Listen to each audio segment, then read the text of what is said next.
শুরু করছি ES6 fat arrow ফাংশনকে দিয়ে। আমরা যারা রিঅ্যাক্ট বা নোড.js বা ইনফ্যাক্ট ভ্যানিলা জাভাস্ক্রিপ্ট নিয়েও যারা আসলে ব্রাউজারে কাজ করছি, তারা অনেক সময় কিন্তু এক ধরনের শর্টকাট ফর্ম দেখেন ফাংশনের, নর্মাল ফাংশনের মতো না। হ্যাঁ, তো সেটা আসলে কিভাবে আসলো এবং সেটার বেশ কিছু জিনিস যেটা আসলে নর্মাল ফাংশন থেকে ডিফারেন্ট এবং কেন এই ফ্যাট অ্যারো ফাংশনটা ক্রিয়েট করলো ES6, সেটা আমি একটু একটু করে আপনাদেরকে দেখাবো।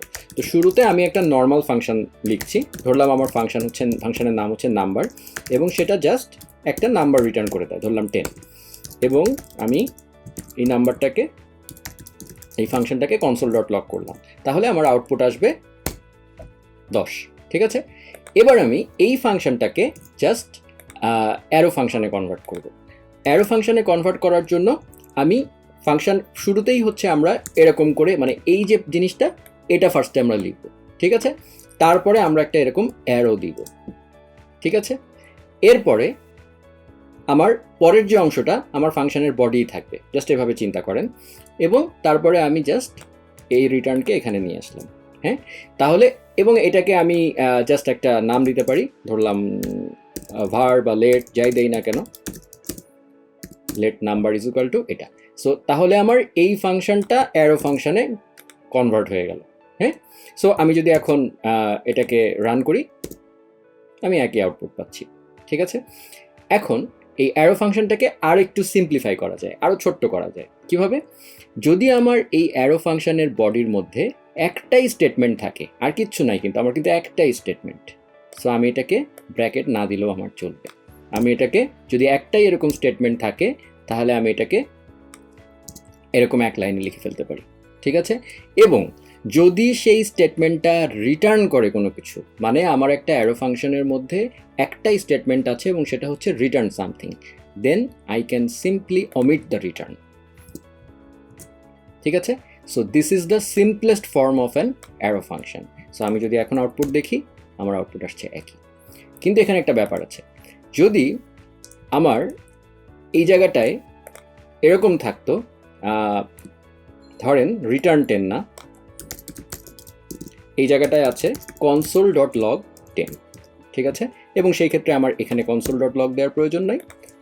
এই সো এখন ধরেন এটা আছে, তো আমি একটু আগে কি বলেছিলাম রুলটা, যে যদি একটাই স্টেটমেন্ট থাকে সেটাকে আমরা এক লাইনে নিয়ে ফেলতে পারি, তাই না? তো আমি এটাকে এক লাইনে নিয়ে ফেললাম। ঠিক আছে, এই সো আমার এটা কিন্তু এটাও কিন্তু কাজ করবে। ঠিক আছে, কিন্তু রিটার্নের ক্ষেত্রে কিন্তু ব্যাপারটা অন্যরকম হচ্ছে। খেয়াল করেন, যখন আমার এখানে রিটার্ন ছিল, মানে আমি বলতে চাচ্ছি এই যে যখন আমার রিটার্ন 10 ছিল, আমি কিন্তু যদি এটাকে জাস্ট স্টেটমেন্টটাকে কিন্তু আমি উপরে নিয়ে গেলেই হবে না, রিটার্নের ক্ষেত্রে আমাকে রিটার্ন শব্দটাকে বাদও দিতে হবে।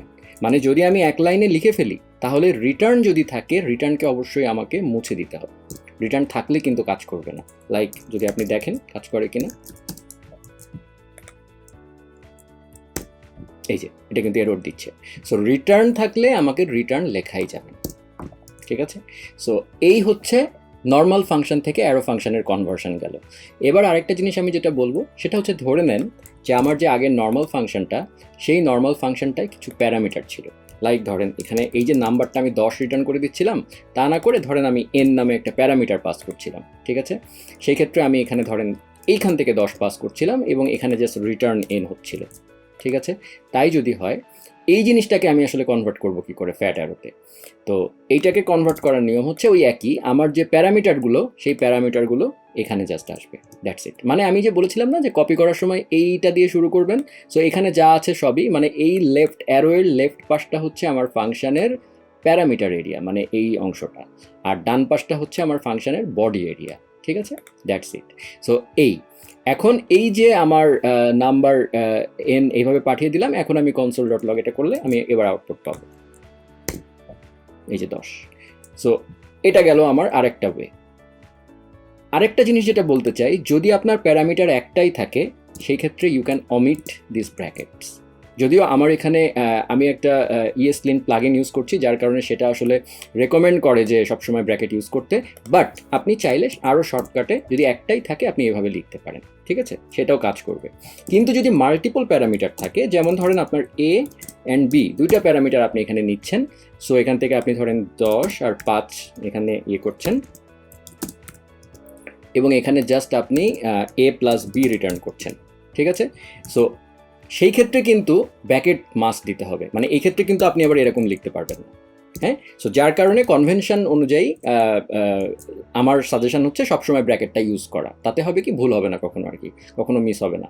সো তার মানে আরেকটা জিনিসও আমরা কিন্তু এখানে আবিষ্কার করলাম যে এই পাশে যে জিনিসটা আছে সেটা কিন্তু নট সবসময় একটা মানে কনসোল ডট লগ বা রিটার্নিং হতে হবে তা কিন্তু না, এটা কিন্তু একটা অ্যারিথমেটিক ক্যালকুলেশন যেটা ওয়ান লাইনে করা যায়, হ্যাঁ, সেটাও কিন্তু সে আসলে করছে। এটার মানে হচ্ছে কিন্তু রিটার্ন A প্লাস B, হ্যাঁ। সো তার মানে এই জায়গাটায় একটা সিঙ্গেল স্টেটমেন্ট যেটা আসলে এক লাইনে করা যাচ্ছে সেরকম যে কোনো জিনিসকে আমি এভাবে লিখতে পারছি। আর এমনিতে যদি আমার মাল্টিপল লাইন হয় তাহলে তো কোনো সমস্যাই নাই, আমি মাল্টিপল লাইন তো এভাবে লিখতেই পারি, মানে লাইক যদি আমি এরকম মাল্টিপল লাইনে লিখতে চাই I can do any time. So এরপরে আমি আমার ফাংশনের বিভিন্ন অন্যান্য কাজ যা আছে, হ্যাঁ, আদার স্টাফস,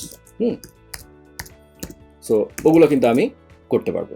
সো তাহলে অ্যারো ফাংশনের এছাড়া আর তেমন কিছুই নাই। অ্যারো ফাংশনের সিনট্যাকটিক ব্যাপারগুলো আমি দেখিয়ে দিলাম, যে একটা নর্মাল ফাংশন থেকে আপনি অ্যারো ফাংশনে কীভাবে কনভার্ট করবেন, ঠিক আছে, এবং সেই কনভার্সন মানে করার সময় কিছু শর্টকাট দেখিয়ে দিলাম, যে যদি মানে কয়েকটা জিনিসই জাস্ট মনে রাখতে হবে, সেটা হচ্ছে যদি আমি একটাই পাঠাই আমার ব্র্যাকেট ম্যান্ডেটরি না, কিন্তু যদি আমার মাল্টিপল প্যারামিটার থাকে তাহলে ডেফিনেটলি ব্র্যাকেট ম্যান্ডেটরি। আর এই পাশে আমার যদি আমার এক লাইন একটাই স্টেটমেন্ট থাকে রিটার্ন, তাহলে আমি জাস্ট এটাকে এখানে দিয়ে দিতে পারবো উইদাউট রিটার্ন। আর যদি আমার মাল্টিপল লাইন থাকে তাহলে কিন্তু আমি জাস্ট এরকম নর্মাল ফাংশন বডির মধ্যে যেভাবে লিখি সেভাবে লিখতে পারবো। সো এই ছিল অ্যারো ফাংশনের সিনট্যাকটিক ব্যাপারগুলো। কিন্তু শুধুই কি এই সিনট্যাকটিক ব্যাপারটা চেঞ্জ করার জন্য বা এটাকে আরও সংক্ষিপ্ত করার জন্যই ফ্যাট অ্যারো ফাংশনের আবির্ভাব? না, ফ্যাট অ্যারো ফাংশনের আসার মেইন কারণ হচ্ছে জাভাস্ক্রিপ্টের দিস কিওয়ার্ডের কনফিউশনটাকে আরেকটু প্রোগ্রামারের জন্য ইজি করা, ঠিক আছে। এটা আমরা একটা এক্সাম্পল দিয়ে বুঝাই। আপনারা জানেন যে দিস কিওয়ার্ড নিয়ে আমি এর আগে একটা ডেডিকেটেড টিউটোরিয়াল করেছিলাম, তো যারা টিউটোরিয়ালটি দেখেননি তারা দেখে আসতে পারেন। দিস কিওয়ার্ডের অনেক কনফিউশনই আপনাদের চলে যাবে। আর আজকের এই অংশটা দেখার পরে অ্যারো ফাংশনের ক্ষেত্রে দিস কিওয়ার্ডের কনফিউশনও আপনাদের ক্লিয়ার হয়ে যাবে। তো চলুন এক্সাম্পলে চলে যাই। আমি একটা জাস্ট সিম্পল একটা নর্মাল জাভাস্ক্রিপ্ট অবজেক্ট লিখছি, নাম দিলাম তার জাভাস্ক্রিপ্টটি, এবং সেটার টাইটেলও দিলাম, মানে নামও দিলাম জাভাস্ক্রিপ্ট নামে তার একটা প্রপার্টি আছে, এবং ধরলাম আরেকটা প্রপার্টি আছে লাইব্রেরিজ, সেটা একটা ধরলাম অ্যারে। সেই লাইব্রেরির মধ্যে আমি ধরলাম নোড.js, তো লাইব্রেরি না, সো আমি ধরলাম রিঅ্যাক্ট, তারপরে ধরলাম অ্যাঙ্গুলার, তারপরে ধরলাম ভিউ। সো এই তিনটা তার লাইব্রেরি আছে। এছাড়া তার প্রিন্ট লাইব্রেরিজ নামে তার আরেকটা প্রপার্টি আছে, যেটা হচ্ছে সিম্পলি একটা ফাংশন, হ্যাঁ। আমরা জানি জাভাস্ক্রিপ্টে ফাংশন প্রপার্টি অবজেক্টের মধ্যে থাকতে পারে। সো জাস্ট একটা ফাংশন প্রপার্টি এটা, এবং সেটা জাস্ট কী করে, সে জাস্ট তার কাজ হবে শুধু এই লাইব্রেরিগুলোকে, নিজের লাইব্রেরিগুলোকে প্রিন্ট করা। তার মানে নিজের লাইব্রেরি যেহেতু দিস ডট দিয়ে লিখছি, দিস ডট লাইব্রেরিজ, তাহলে এটাকে আমাকে ইটারেট করতে হবে। তাহলে আমি জাভাস্ক্রিপ্টের ফর ইচ ফাংশন ইউজ করছি। যদিও আমি ফর ইচ নিয়ে আমার এই ভিডিওতে আরও ডিটেলে বলবো, ফর ইচকে আলাদা করে দেখাবো। যারা ফর ইচ নিয়েও আসলে অনেকে রিকোয়েস্ট করেছেন আমাকে যে ফর ইচ এগুলোরও আসলে ইটারেশনগুলো ক্লিয়ারলি বোঝেন না, তাদের জন্য আমার একটা সেকশন থাকবে আজকে।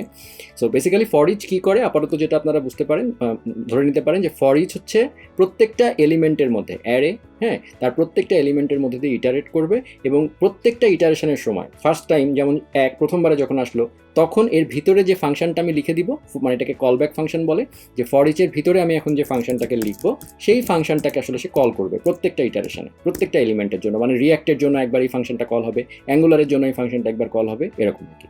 সো এটার ভিতরে আমি এবং যে ফাংশনটা কল করছি সেই ফাংশনটা এই রিঅ্যাক্ট মানে এই এলিমেন্টটাকে পাবে প্যারামিটারের মধ্যে, ঠিক আছে।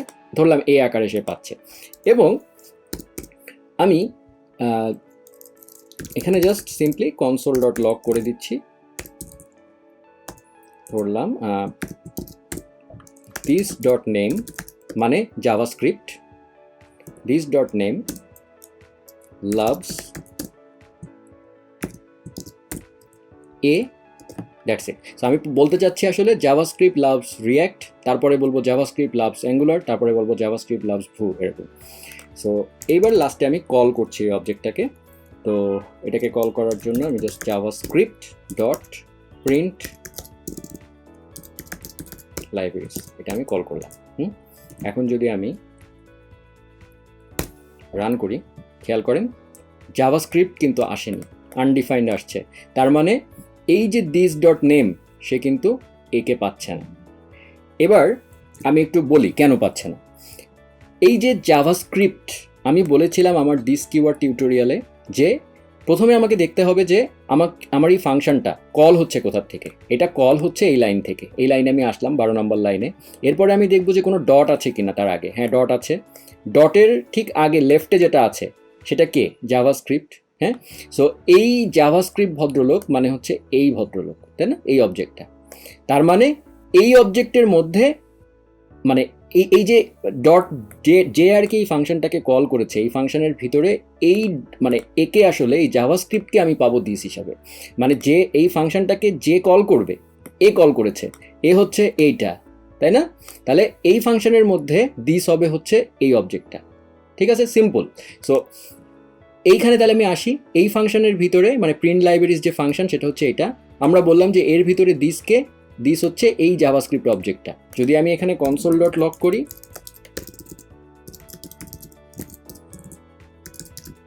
দিস। সো আমি যদি এখন এখানে, যেহেতু আমি নোট দিয়ে রান করাচ্ছি, আমি উইন্ডো পাবো না, কিন্তু এই যে আমি এখানে জাভাস্ক্রিপ্ট মানে আমি এই অবজেক্টটাকেই কিন্তু পেলাম, তাই না?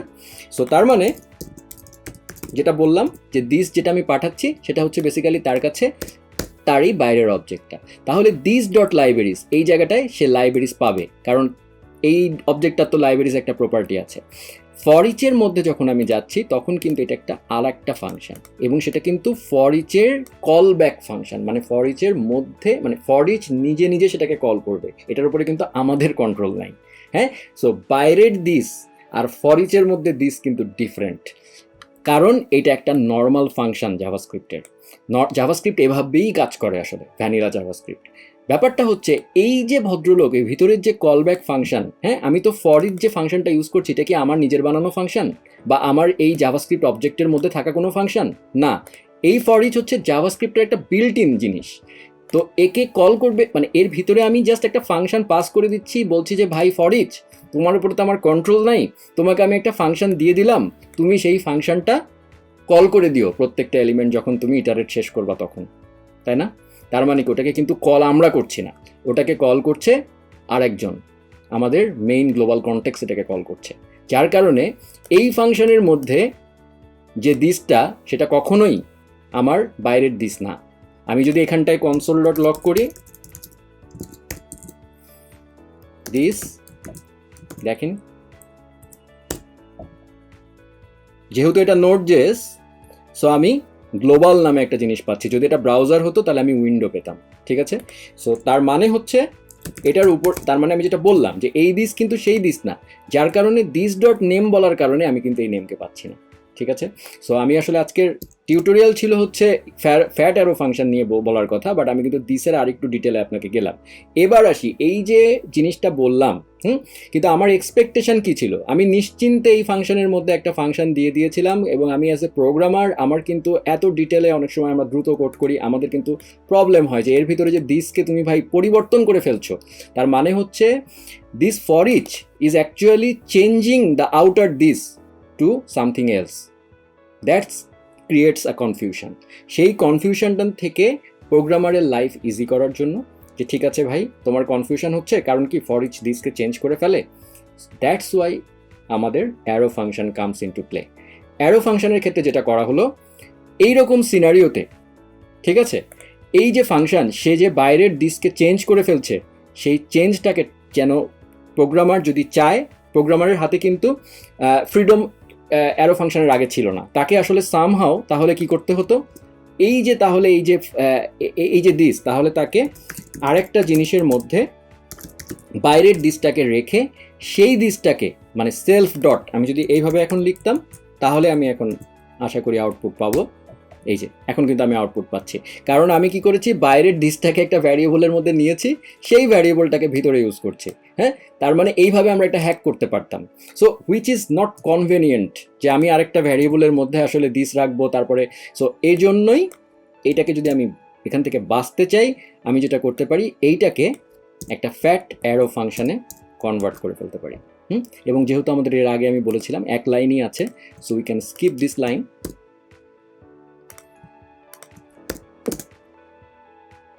এবং এভাবে সংক্ষেপে লিখতে পারি, তাই না?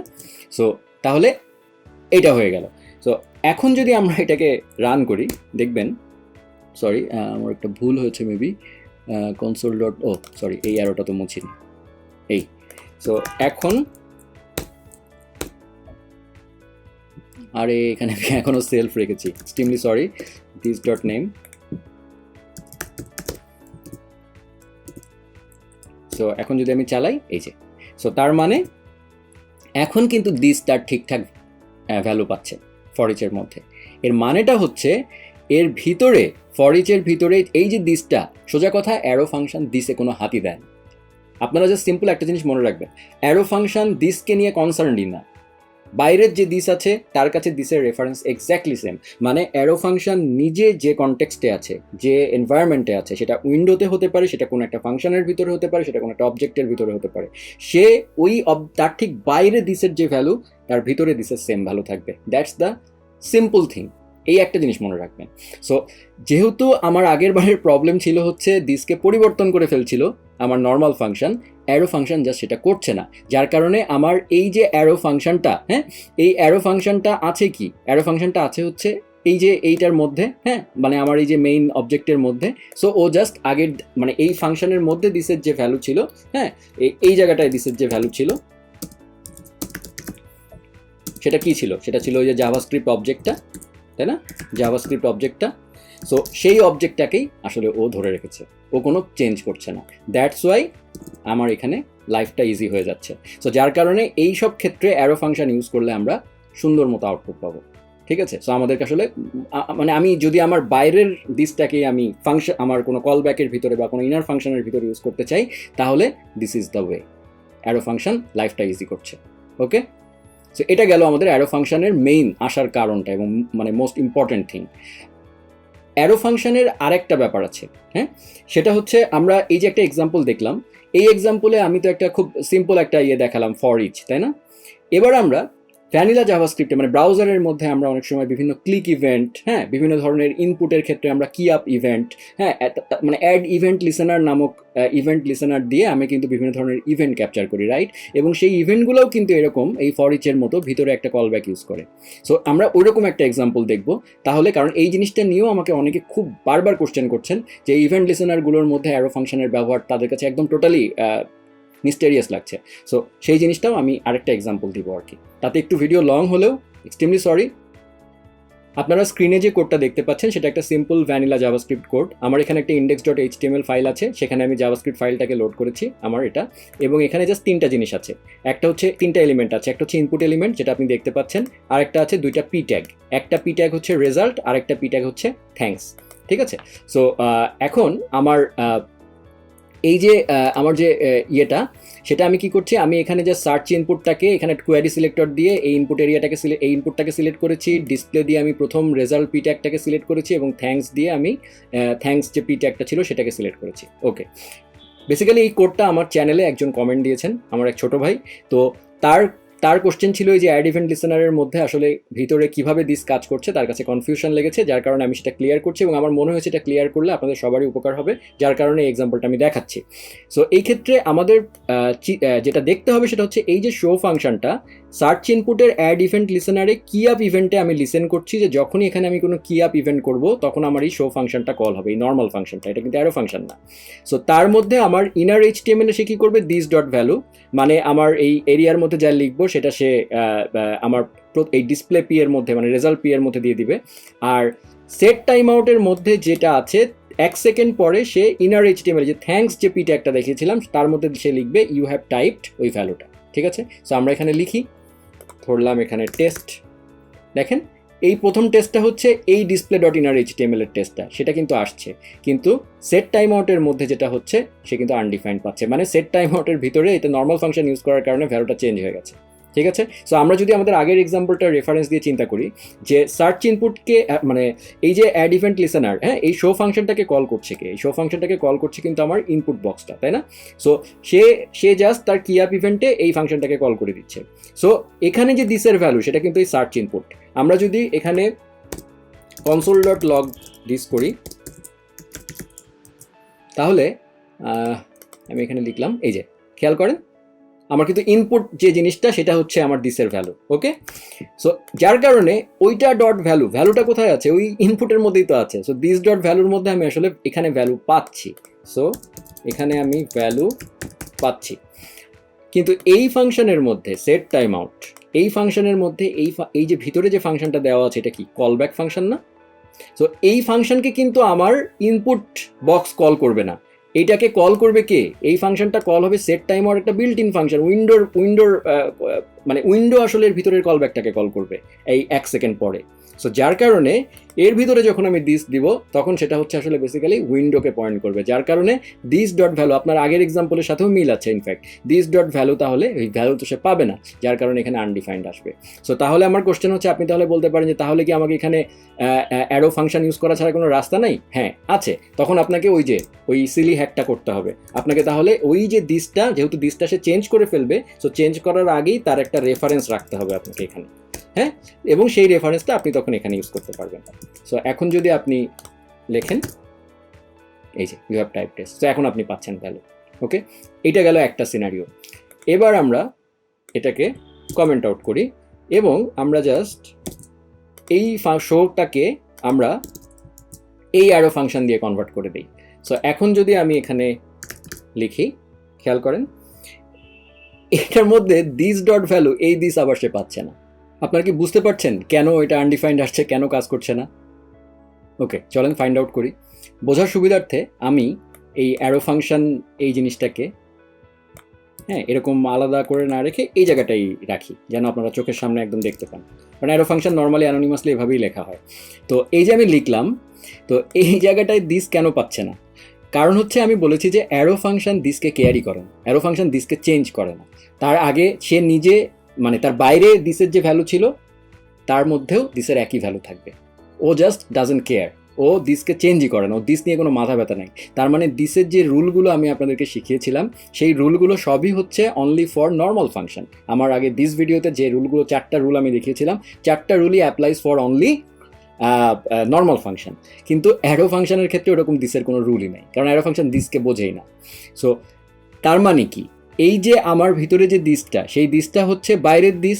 বাইরের দিসটা কি আসলে? উইন্ডো। সো আপনি যদি ইনফ্যাক্ট ভেরিফাইও করতে চান, এটার মধ্যে কনসোল ডট লগ দিস করে নেন, দেখতে পাবেন এখানে একটা কিছু লিখি, এই যে window. So window dot value তো আসলে কিছু না, সো যার কারণে আমার এখানে আনডিফাইন্ড আসছে। সো তাহলে সলিউশন কি? তার মানে আমাকে ইনপুট বক্সের ওয়েতে, হ্যাঁ, আমি যদি এটাকে, তার মানে সলিউশন হচ্ছে এই জায়গাটায় আসলে নর্মাল ফাংশন ইউজ করা ছাড়া কোনো রাস্তা নাই। ঠিক আছে, কারণ আমি তা না হলে এই সার্চ ইনপুটের রেফারেন্স, একে এই দিসটার রেফারেন্স পাবো না। অনেকে বলতে পারেন যে কল বাইন্ড এগুলো যে আপনি দেখিয়েছিলেন, যেটা আমি একটা দিস মানে এক্স্যাক্ট মানে কল বা বাইন্ড এগুলোতে আমরা দিসকে পাস করে দিতে পারি, যে কি বলবো, এক্সপ্লিসিটলি আমরা দিস পাস করে দিয়ে কাজটা করতে পারি।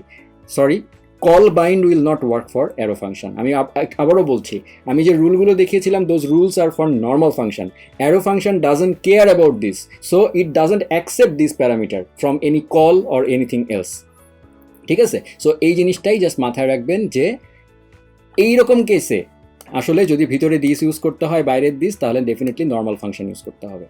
ঠিক আছে, সো অ্যারো ফাংশন, তাহলে আপনারা বলতে পারেন যে আমি, মানে এটা কিন্তু আমাদের উদ্দেশ্য না যে আমি যখন খুশি একটা অ্যারোকে নর্মাল দিয়ে রিপ্লেস করতে পারবো, মানে আমি অনেক কিছু জেনে গেলাম, আবার একটা নর্মাল কিছুকে অ্যারো দিয়ে রিপ্লেস করে দিতে পারবো এবং সব ফাংশনালিটি পাবো, সেটা কিন্তু উদ্দেশ্য না। উদ্দেশ্যটা আমি ঠিক এর আগের ফরিচের এক্সাম্পলে যেটা দেখালাম, যে আমার ভিতরে যখন বাইরের দিসটা চেঞ্জ হয়ে ভিতরে আমাকে না জানিয়ে সে নিজে নিজেই চেঞ্জ করে দেয় নর্মাল ফাংশন, তখন আমাদের প্রোগ্রামারের জন্য একটা কনফিউশন তৈরি হয়। ঠিক আছে, সে যার কারণে সেই কনফিউশনটা থেকে দূর করার জন্য চেঞ্জ করবে না সেই অপশনটাও ES6 একটা সিনট্যাক্স দেওয়া হলো যে যদি কোনো প্রোগ্রামার মনে করে যে না সে এমনভাবে জিনিসটাকে চায় যে ভিতরে চেঞ্জ হবে না, তাহলে then use arrow function, otherwise use normal function. Normal function use করা কিন্তু কোনো হার্মফুল কিছু না। অ্যারো ফাংশন মানেই সব কিছু খুব ভালো তা কিন্তু না। অ্যারো ফাংশন জাস্ট আমাদের একটা সিনট্যাকটিক সুগার, নাথিং এলস। ঠিক আছে? সো এই ছিল আমার অ্যারো ফাংশন নিয়ে ডিটেল অনেক কথা বলা, অনেক কিছু বললাম। ঠিক আছে? সো মানে অনেক বড় হয়ে গেল, বাট আসলে এই অ্যারো ফাংশনের দিসের কনফিউশন নিয়ে আমাকে বারবার অনেকে কোশ্চেন করছিল, সো যার কারণে আমি এটা ক্লিয়ার করলাম। সো আশা করি সবার কাছে এখন arrow function, normal function both ক্ষেত্রে দিসের ব্যবহার ক্লিয়ার হবে। পরের টপিকে যাওয়ার আগে ফ্যাট অ্যারো ফাংশনের আরেকটা লাস্ট জিনিস দেখাতে চাই, এটা নিয়েও কনফিউশন ক্রিয়েট হতে পারে। তাই তো আমরা এর আগে যখন একটা নর্মাল ফাংশন লিখেছি, যারা আমার প্রোটোটাইপের ভিডিও দেখেছেন বা অন্যান্য ভিডিওতেও আমি দেখিয়েছি যে আমরা কিন্তু নিউ কিওয়ার্ড ইউজ করতে পারি। মানে সিম্পল একটা ফাংশন লিখে আমি বলেছিলাম যে জাভাস্ক্রিপ্টে প্রত্যেকটা function itself is a constructor function. So যদি এরকম একটা কনস্ট্রাক্টর ফাংশন হয় এরকম, এবং সেটা যদি এর ভিতরে আমরা দিস ডট নেম এভাবে লিখতে পারি কিন্তু, হ্যাঁ, এবং ধরলাম যে এখানে নেম পাঠাচ্ছি আমি, this dot name is equal to name, হ্যাঁ। সো এরকম যখন আমরা করি তখন এটাকে কনস্ট্রাক্টর ফাংশন আমরা বলতে পারি, এই জন্যই আমি এখানে দিস ইউজ করতে পারি, তাই না? সো আমরা এই কাঠামোটাকে ইউজ করে যদি আমরা সত্যিকার অর্থে একজন পার্সন তৈরি করি, যেমন ধরলাম সাকিব, নিউ পার্সন, আমি সাকিব দিলাম, তার মানে আমি একটা মানে সাকিব এই কাঠামোটাকে ইউজ করে, মানে অনেকটা এই ফাংশনটা অনেকটা ক্লাসের মতো কাজ করে। সো সে যেটা করে, সে একটা নতুন একটা রিয়েল একটা সাকিব তৈরি করে, হ্যাঁ, একটা পার্সন তৈরি করে। সো এইটা জাভাস্ক্রিপ্টে করা যায়, এটা আপনারা জানেন। সো এটা যদি আমি রান করাই কোনো এরর কিন্তু নাই। কিন্তু আমি যদি এই যে ফাংশনটা, এই ফাংশনটাকে যদি আপনারা অ্যারো ফাংশনে কনভার্ট করে ফেলেন, আবার ধরলাম var person is equal to, আপনারা এটাকে এরকম অ্যারো ফাংশন করে ফেললেন, তাহলে যদি রান করান এরর, কারণ সে কিন্তু একদম বলেই দিচ্ছে person is not a constructor. So আমি বলেছিলাম যে জাভাস্ক্রিপ্টে প্রত্যেকটা function itself is a constructor function, এবং আপনারা যারা আমার প্রোটোটাইপের ভিডিওটা দেখেছেন খুব ক্লিয়ার হয়ে যাবে আপনাদের যদি ভালো করে দেখেন। সেখানে আমি বারবার বলেছি যে যখনই আমরা কোনো একটা ফাংশনকে এরকম নিউ কিওয়ার্ড দিয়ে ওপেন করি, তখন বেসিক্যালি যেটা হয়, সেটা যদি নর্মাল ফাংশন হয়, জাভাস্ক্রিপ্টের ভ্যানিলা ফাংশন মানে যে ফাংশনটা সেটা হয়, তাহলে সেই ফাংশনটা কনস্ট্রাক্টর ফাংশন হওয়াতে তার ভিতরে দিসও কাজ করে, এবং আমি নিউ দিয়ে সেটাকে ক্রিয়েটও করতে পারি, নতুন একটা ক্রিয়েট করতে পারি, মানে এই ফাংশন থেকে আমি আরেকটা অবজেক্ট ক্রিয়েট করতে পারি। সো কিন্তু যেই আমি এটাকে অ্যারো ফাংশনে কনভার্ট করছি, তখন কিন্তু সেই বিহেভিয়ারটা নষ্ট হয়ে যাচ্ছে, মানে তার এই কনস্ট্রাক্টর হওয়ার যে গুণাবলীটা ছিল সেই গুণাবলীটা থাকছে না। অ্যারো ফাংশন যেটা করে, যার কারণেই, যেহেতু এই অ্যারো ফাংশনটা কনস্ট্রাক্টর ফাংশন না, যার কারণে এর ভিতরে দিসের কোনো ভ্যালু নাই, তার কাছে দিস একটা সিম্পল বাইরের দিসটাই, এখানে যে এটার বাইরে যে দিস আছে সেই দিসটাই। ঠিক আছে? সো এই জিনিসটা আপনাদের কাছে ক্লিয়ার করলাম যে নিউ কখনো কিন্তু আপনি আবার ইউজ করতে পারবেন না যদি আপনি অ্যারো ফাংশন ইউজ করেন। তার মানে অ্যারো ফাংশন বেসিক্যালি একটা অ্যানোনিমাস ফাংশন। এইটা মানে বিল্ট ইন জাভাস্ক্রিপ্টের ফাংশনের অনেক কিছুই কিন্তু, অনেক বিহেভিয়ারই কিন্তু সে আসলে মানে একরকমভাবে কাজ করে না। যেমন নিউ কাজ করছে না, তারপরে অ্যারো ফাংশনের মধ্যে দিসের কোনো ভ্যালু নাই। ঠিক আছে? সো এই জিনিসগুলো আপনারা একটু মাথায় রাখবেন।